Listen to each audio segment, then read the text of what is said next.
Ka Meghalaya Tourism hinin kasngi kala penlong ya ka India Responsible Tourism State Summit and Award 2024 ha State Convention Center Shillong. Habakren ha ka kasngi u Director Katanat Tourism uba CBD Diengdo ha ka jingkren jong u ula penpau ya ka jing koridor ban penlong ya kum kini kijat jingalang nakabenta ban penne pensa ya ka kam jingok kai perthei.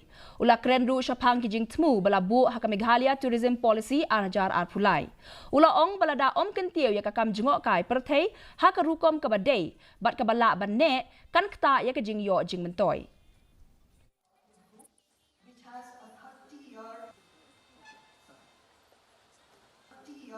More than 30 years actually, our journalist. First travel magazine for the travelers in India, almost 20. Meghalaya wants to show the way, not only for its people, but for the Northeast and for our country. And we have everything that it takes to show the way. In fact, our communities by themselves have been conserving and have been protecting our natural resources. Look at the example of our sacred forests, which are preserved for centuries by our communities. Look at the example of our living root bridges, which are really world-class tourist products, I would say, which promote sustainability and responsible tourism. KHASI